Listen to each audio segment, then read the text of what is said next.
Hi all, my name is Eddie Spillman. I am one of your Avery Dennison trainers. This is the Avery Dennison Academy. We are going to make a number of videos with tips and tricks for installers of each level. In this clip we are going to show you how to handle, avoid and remove tension in film using heat. Will you join me? I'm going to show you a few simple and solid techniques. There are other methods that you can use. Bumpers and mirrors have more complex and extreme shapes which lead to more tension. How you divide the tension is very important. Pay attention when you start positioning the film. If you choose the most straightforward method, in many cases you might create tension somewhere else. Watch, if I just simply pull it around like this, it eventually results in an excessive amount of film here that will be difficult to process. What you need to do is divide the material. So how you position the film is very important. Pay attention to where you position your hands. The film has the right temperature and now I'm going to position it. I position my hand here in the middle and you see the crease appear. Now you can easily divide and spread the film to both sides. You see that on both sides, for now, I only have a little bit of tension.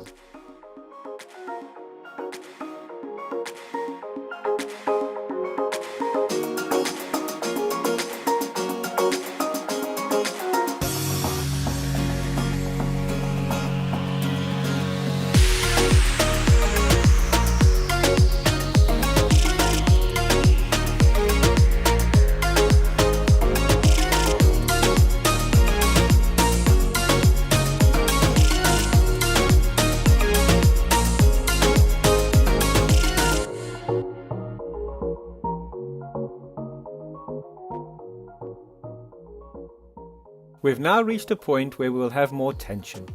First, we will of course remove the tension using heat. To avoid a color break, we will lift the film up as far back as to this light line in the bumper. Try to do this as smoothly as possible and in a nice straight line. Then we'll heat up the film. Be careful not to overheat the film, otherwise you could still get a color difference or adhesive break lines. I thoroughly heat up the film over here, where there is the most tension. Next, I'll wait for the film to cool down again. When it has nearly completely cooled, you stretch the film over the curved surface. These steps I will repeat again at the next light line in the bumper.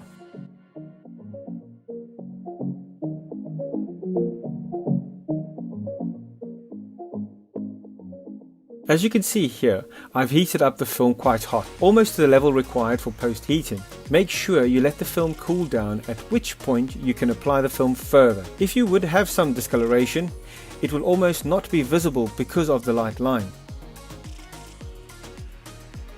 When you're finished applying the film, you will need to post-heat. Be aware that wherever you have stretched the film, post-heating to a minimum of 90 degrees Celsius is required. So all the critical parts where you have stretched the film you need to post-heat: edges, curves, corrugations. Let them cool down before you start with cutting and finishing. Thanks for watching. If you would like to learn more, go to graphics.averydennison.eu/workshops.